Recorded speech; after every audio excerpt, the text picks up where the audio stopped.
Welcome to the Motoring Podcast, your weekly discussion of motoring news. This is episode 648 on Monday, the 8th of September, 2025.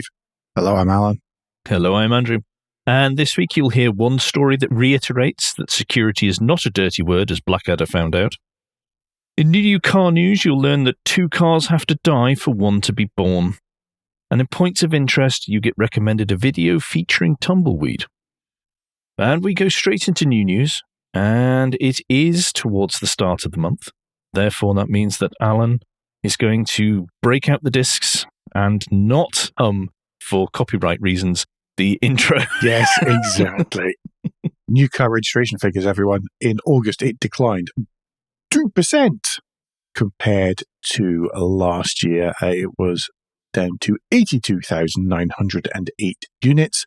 But it is worth mentioning that August is traditionally the quietest month of the year.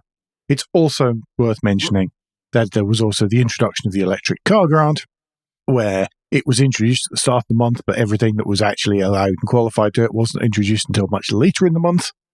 We can imagine that quite a lot of people were going, well, if I'm waiting that long before I can find out what anything is, and whether or not I'm going to get a car grant, I'm going to wait a little bit longer and get myself the new registration number as well. Yeah. To put that in perspective, though, that was the 6th best August back to 2009. That's not bad, really, is it? So it's not dreadful. No, it's not dreadful at all. Different types of vehicle, let's run through those. Of the 82,908 new car registrations, 37,373, or 45.1%, of them were petrol. 4,307, or 5.2%, were diesel. 9,456, or 11.4%, were hybrid electric vehicles. 21,969, or 26.5%, were battery electric vehicles. And 9,803, or 11.8%, were plug-in hybrid electric vehicles. Petrol, diesel, and hybrids were all down by somewhere between 13 and 17% each. Battery electric vehicles were up 14.9% year on year, and plug-in hybrids were up 69.4% year on year. Plug-in hybrids are a funny one because for years they just sat there with a very low market share. Then all of a sudden they went whoosh. Well, let's not forget they were demonized. They were demonized for a long time. Exactly. They were demonized as the wicked and evil car, and then certain vocal members of the commentary decided, oh, hang on, but we can claim they're electrified, so that's good, and we need to boost battery electric numbers because it was all very silly and childish back then. So much has changed, Alan, so much. Yes, all of the other reindeers, etc., yes. From the figures, private buyers are up 0.7%, fleet's down 4.6%, and business up 41.6%. Overall, as we say, down 2% on the total numbers year on year.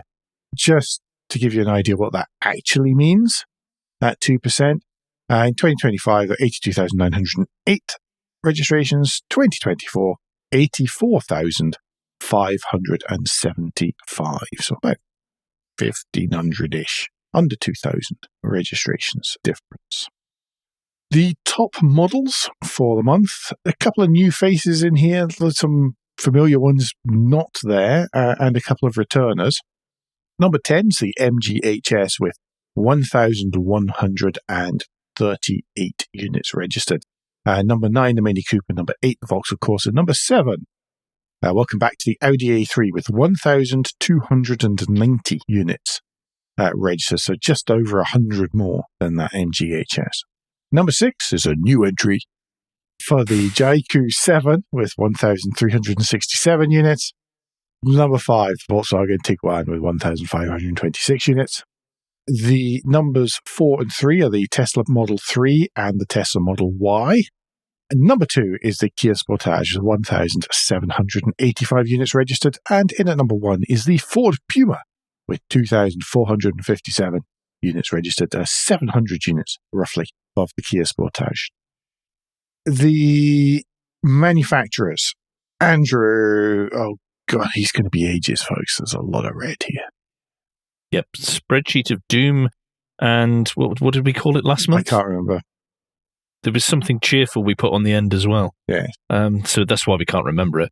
Anyway, doom side of things. Abarth is down 92%. Audi is down 22%. Citroen is down 38%.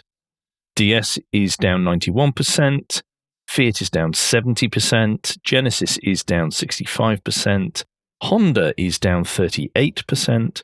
Ineos is down 35%. Just to put that in context, last year Ineos registered 23 vehicles. This year, 15. The other weekend, I was on the M6 and I saw quite a lot. I've seen a lot of these around. There seem to be quite a lot of Meccano fetishists out there at the minute. I feel like I've seen quite a lot of them, which is just weird. I think they're in certain locations where they've had or still got dealers.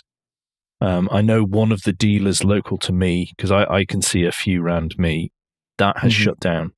It's now a used car lot, but I don't know what they've done to make up for that shortfall. So I don't know if they've opened something else. Yeah, nearby. I mean, there's certainly plenty of PCP deals on 0% PCP deals on them right at the minute. But I seem to notice a lot of them. But they, as you say, it was north of England and into Scotland. Yeah. Moving on to KGM, and they're down 18%. Maserati is down 22%. Mazda is down 42%. Nissan is down 18%. Then we move on to Seat. It is down 52%. Smart is down 54%. Subaru is down 29%. Suzuki is down 47%. Oh dear. Toyota is down 22%. Vauxhall down 17%. Volvo down 28%. Other British down 30%. And other imports down 39%. Now, that wasn't all the number of manufacturers that were down, because there are some high-profile names that we would have expected to have done better that they were down, but they were underneath our 15% threshold that we stick to. Because he could have been even longer. Otherwise, it would just be so much red. Well, the same works for the increases as well, to be honest, because obviously in that bit in between there is a bit of a blur. Alfa Romeo up 20%, Alpine up 764%. That new Renault 5 is doing a great job, isn't it? Bentley up 30%, BYD up 302%, Cupra up 33%, GWM up 70%. That means 17 instead of 10 of them were registered, by the way. Mini up 143%.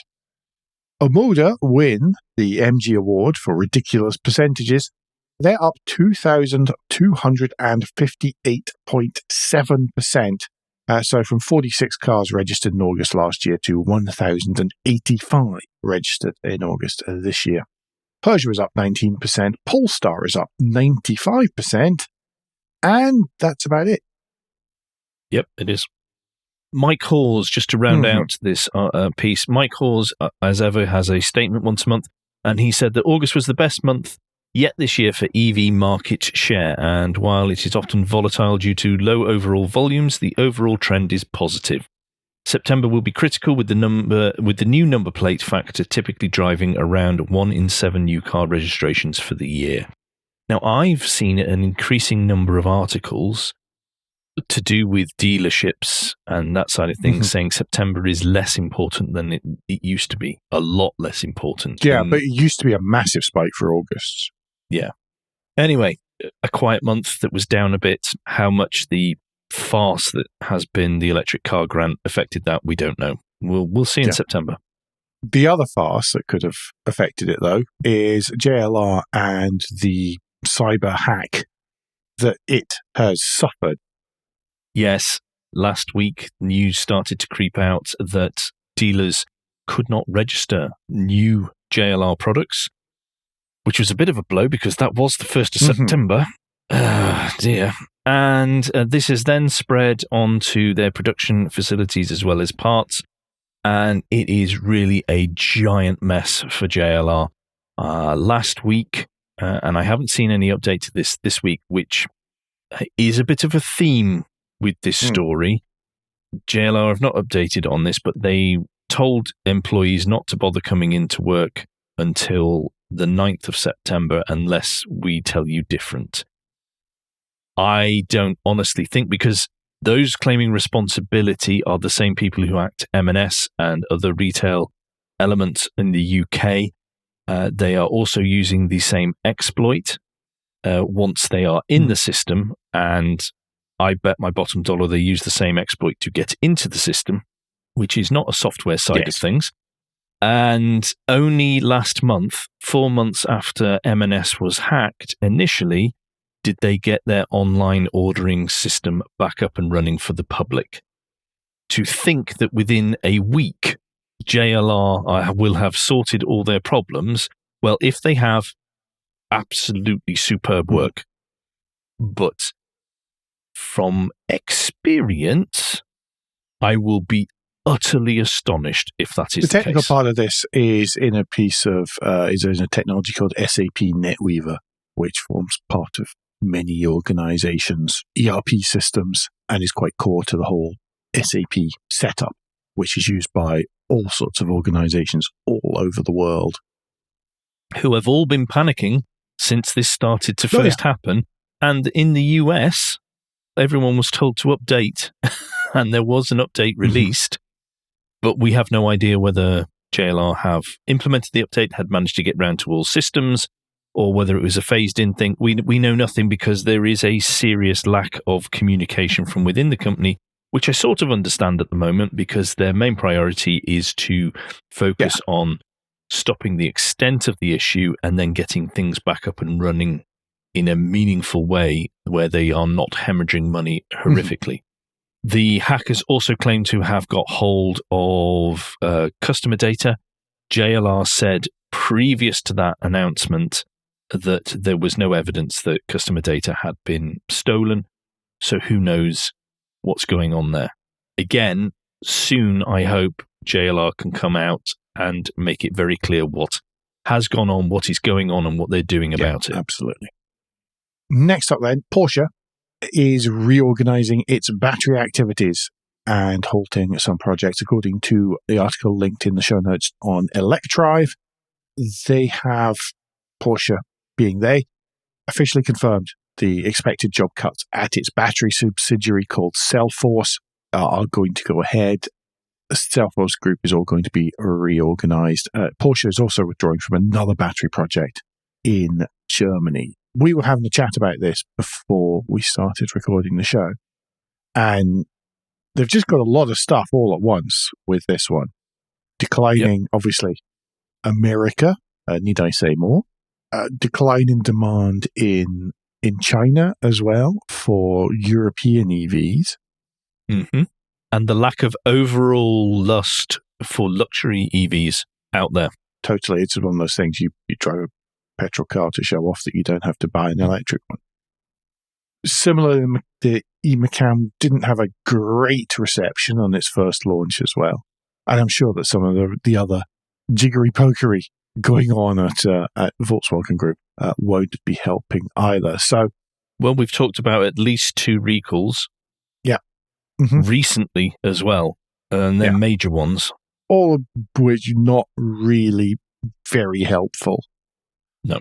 I can understand why this is happening and why this is...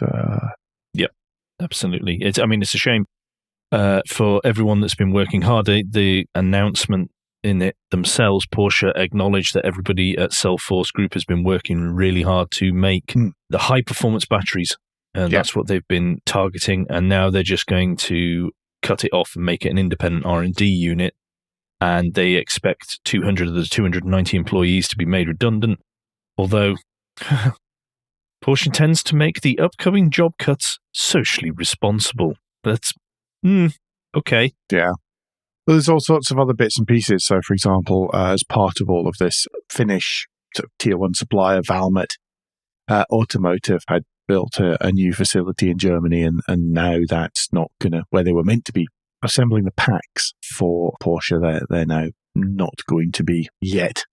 And of course, as we're going to talk about a little bit later, but the electric Cayman and Boxster have been delayed somewhat as well. Yeah. Well, Northvolt was their preferred supplier, and they've gone belly up. So well, yes. they've had to adjust how they're going to manage that.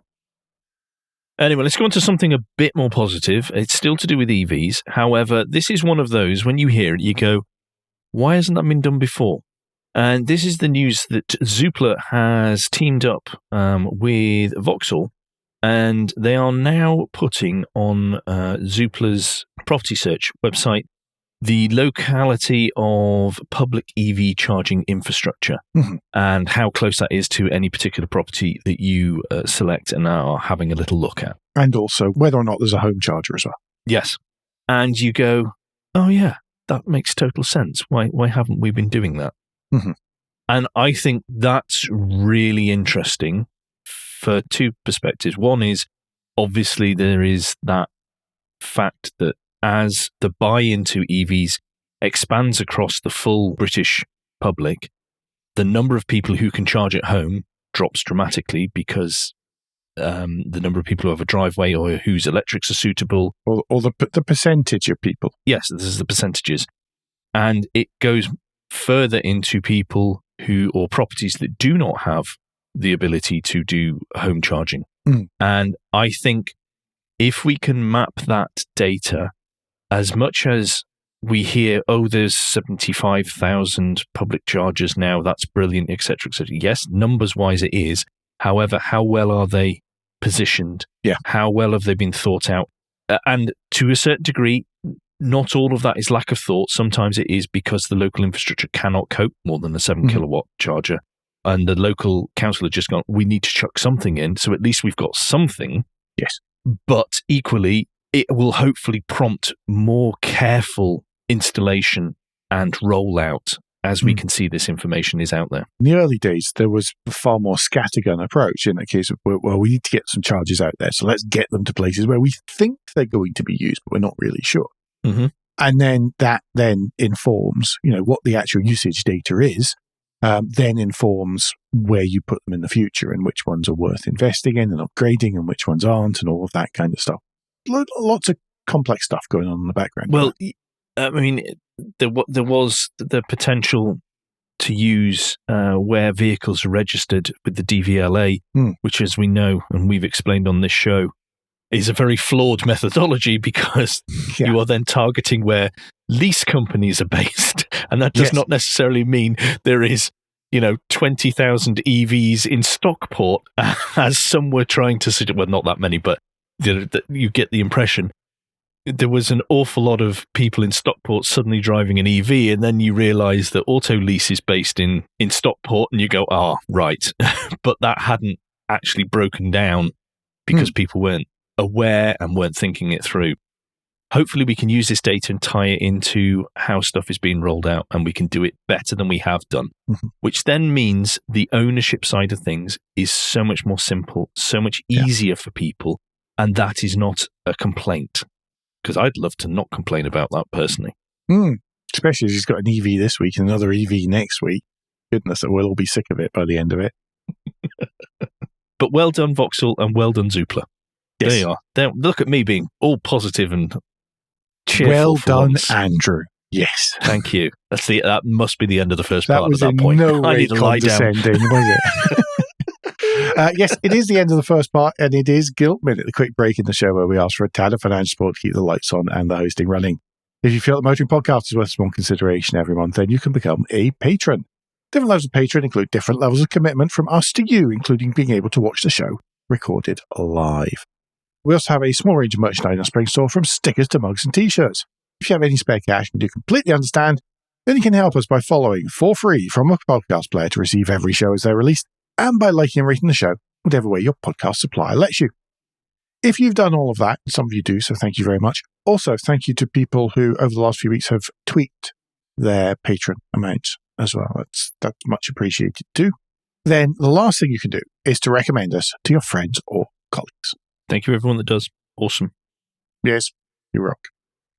Right, new car news, Alan. Take us to the EV5, please. Yes, the Kia EV5, ahead of its launch at the, whatever it's called, in Motor Show in Munich next, which is just kind of starting. It's IA. I know, I I had the wrong But set I don't know of what that means. initials in my... It's International Automobile something or other in German, I'm sure. I don't speak German, can you tell? Before it's properly launched, the price and specifications have been revealed for the Kia EV5. It will cost from £39,295 when it goes on sale later this year. The idea is that the EV5 is an electric equivalent to the Sportage, which does very well for Kia, certainly here in the UK. It's also priced to compete directly with the Skoda Enyaq, the Ford Explorer, and the Renault Scenic, and all of the other things that are in that segment, because there are many of them. And we strongly suspect that this is going to immediately become one of the best sellers, most registered as. Absolutely. If you think of the EV9 and shrink it down so it doesn't have 3 rows of seats, that's what you've got with the EV5. And it looks great. I love the clean design they've got and how they've differentiated their EVs from their their hybrid and petrol hybrid and diesels. We know how decent the tech will be on the inside, but we also know how close the actual usage mileage is to that of WLTPs and that side of things.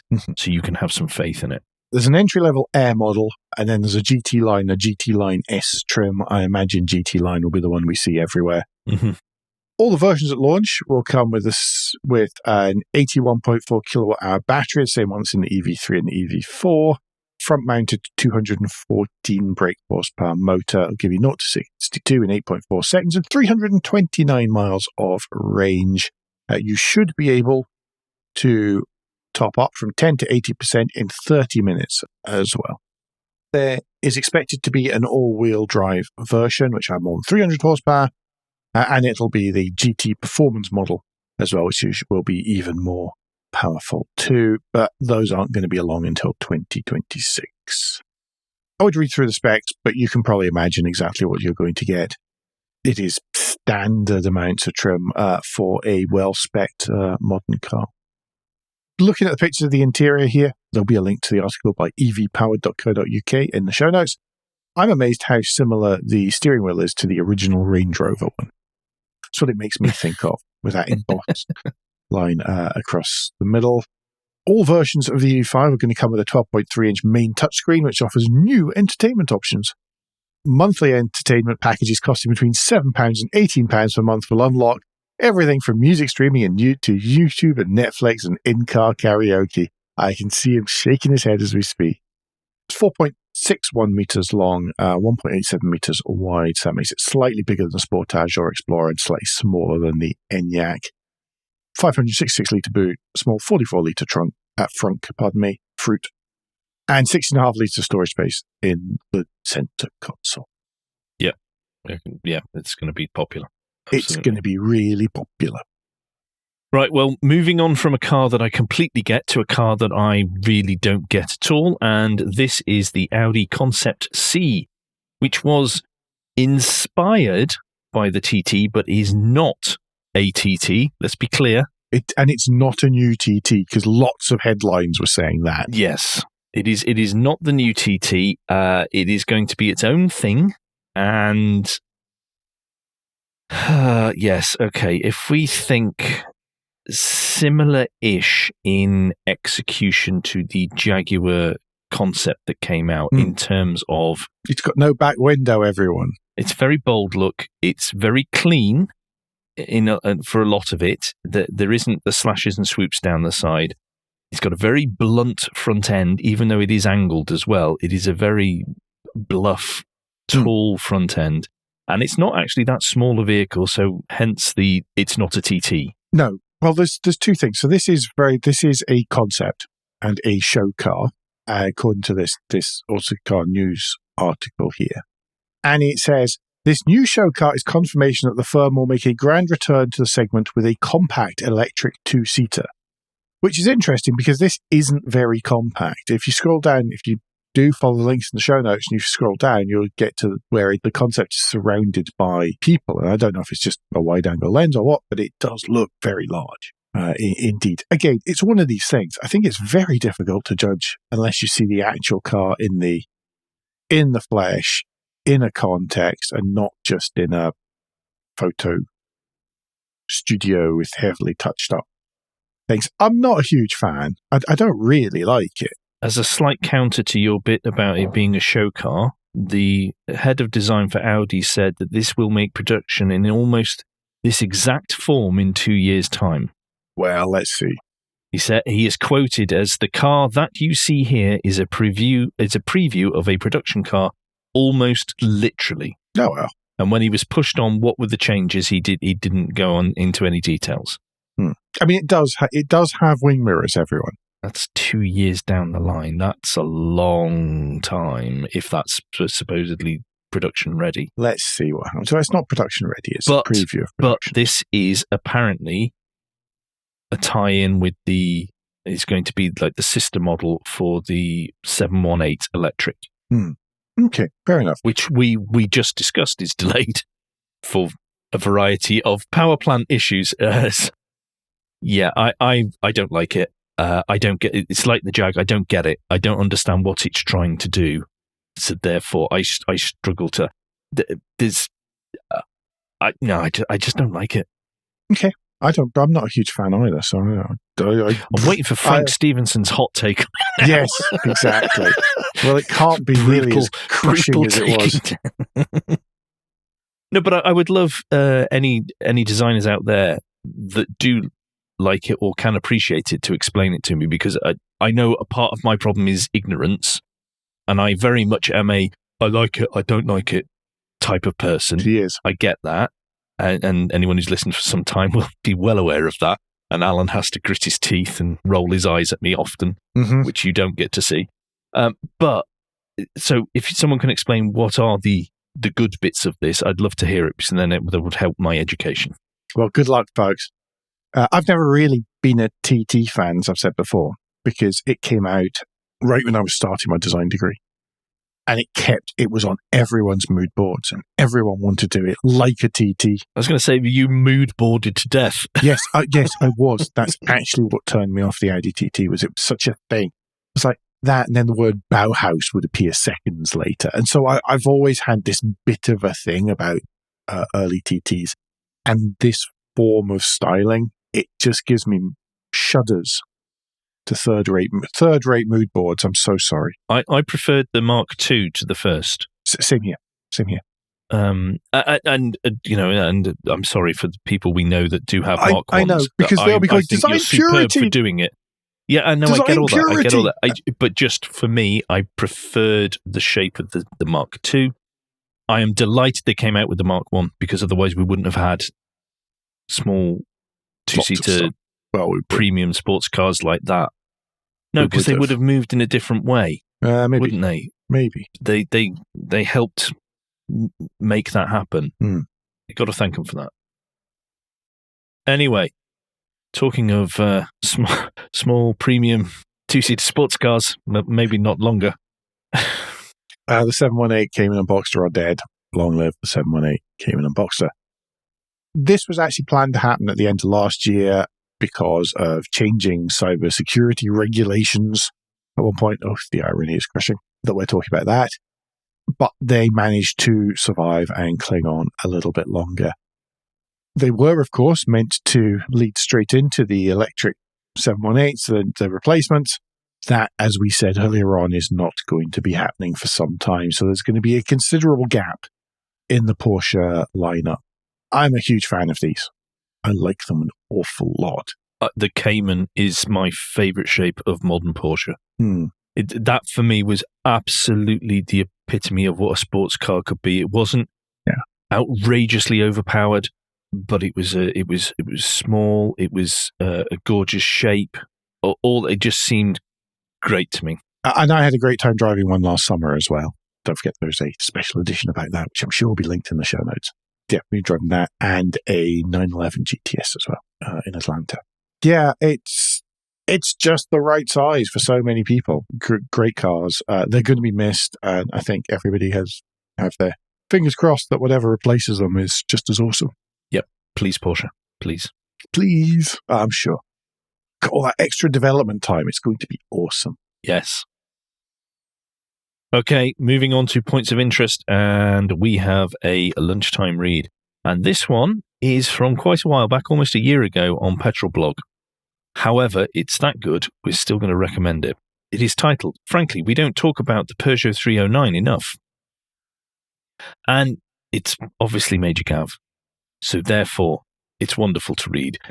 And we're talking about a car that was actually really important and I reckon quite a good-looking car back in the day. It's no 405. No, but for a small family hatch, smaller mid-sized family hatchback, as opposed to going full saloon or the 205, I think they did a cracking job. And I love the rear window, which no one would do today because it would cost too much, because it's curved around and follows the line of the roof. Apart from Cadillac. Yeah, but how much are they charging? Oh, yeah, they're charging a lot more than a 309.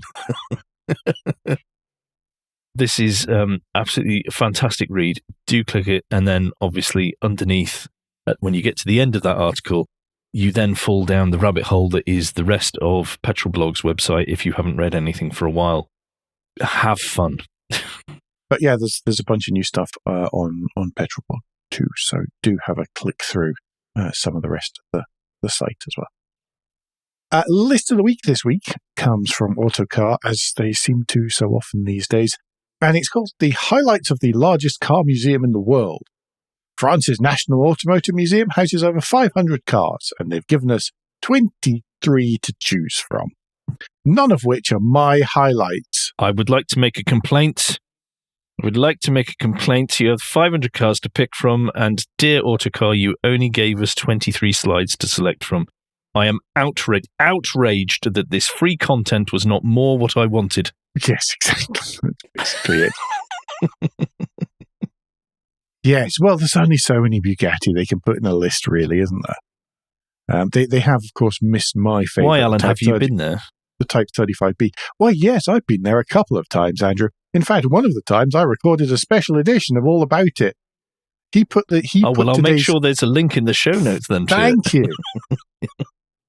It wasn't me who put together today's running order, okay? It just happens that somebody hit a whole load of topics that we have maybe covered before.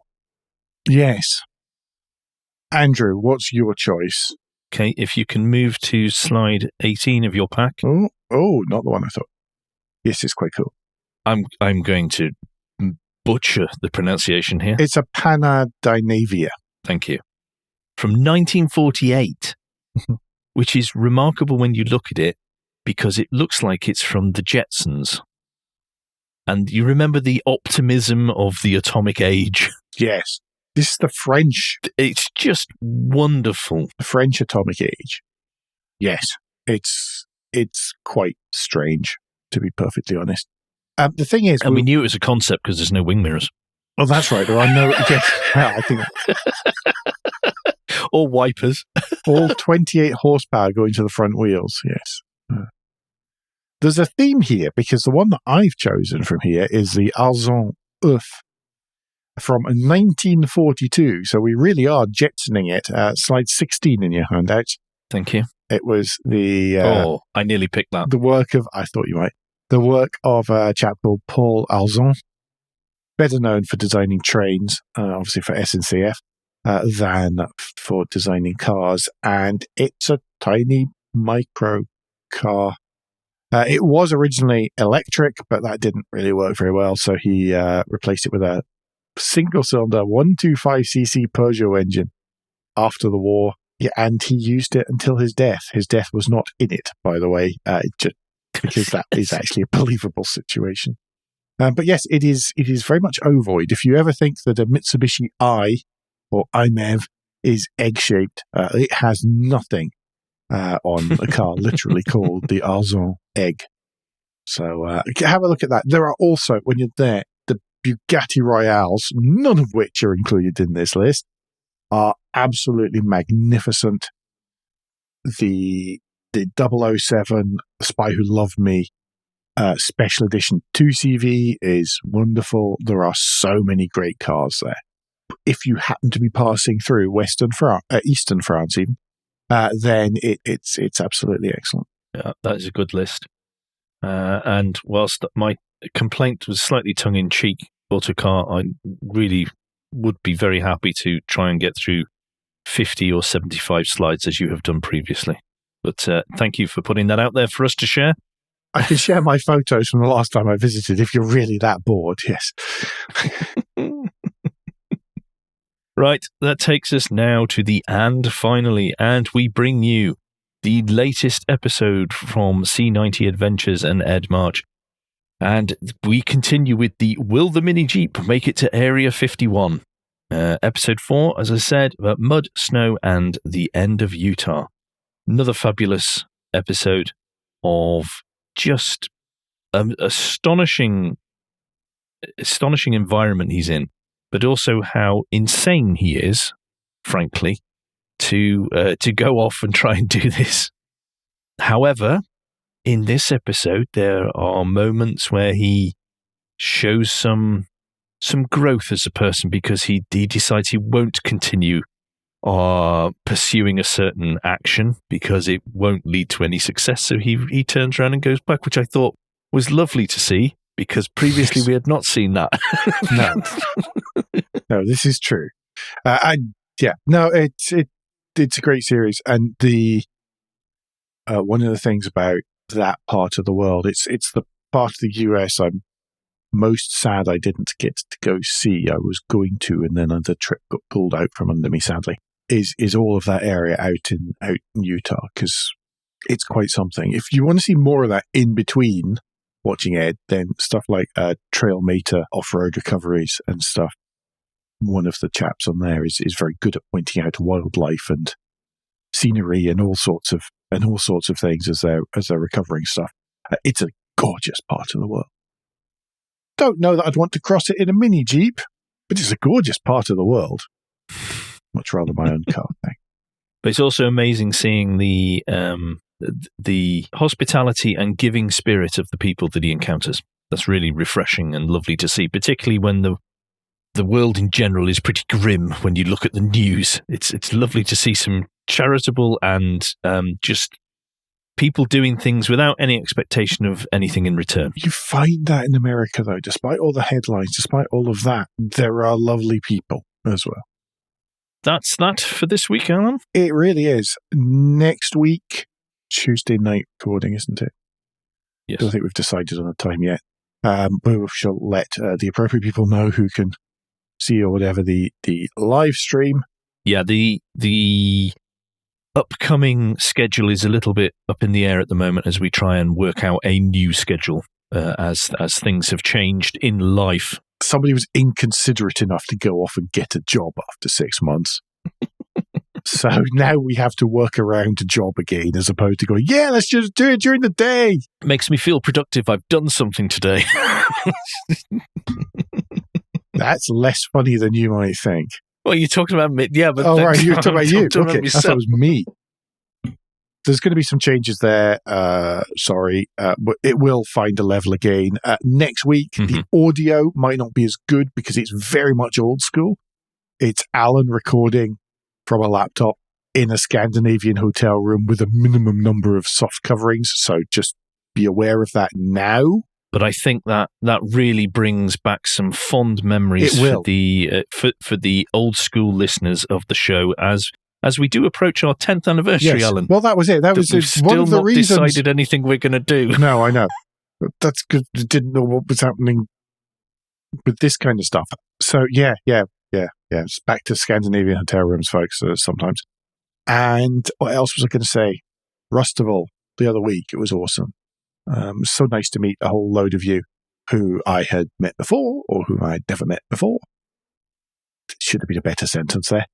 But yes, it was great to meet some of you for the first time and great to catch up with some of you whom I already know. Thank you, everyone. It was a lovely day out. Good. I'm glad you had a good time. Mm-hmm. It did look a cracking event. It really was. It was fantastically. Just everything. I don't know. It was just nice. That takes us to the end of the show, though, as far as I'm aware. Yes. Don't forget then that between now and next week, you can give us any feedback and share your thoughts with the show at motoringpodcast.com on Blue Sky, at Motoring Podcast on Instagram and Facebook. and on the contact page of www.motoringpodcast.com, the hub of all our activities. Remember, you can support us financially via Patreon, and please leave a review and rating on Apple Podcasts, YouTube, or however your podcast app lets you do such a thing. Andrew, what's the best way to get in touch with you? Best way to get in touch with me is if you search for Crack Windscreen on Blue Sky. Failing that, if LinkedIn is your preferred platform, you can find me there under my name. And Alan, if people would like to get in touch with you personally, what's the best way for them to do that? Well, I don't have to rely on LinkedIn just as much as I have done for the last 6 months, so... The best way to find me is to use Blue Sky, where I'm at AJP Bradley, that's BRADLEY.bsky.social. We'll be back very soon, but until then, I've been Alan Bradley. I've been Andrew Clues. And safe motoring.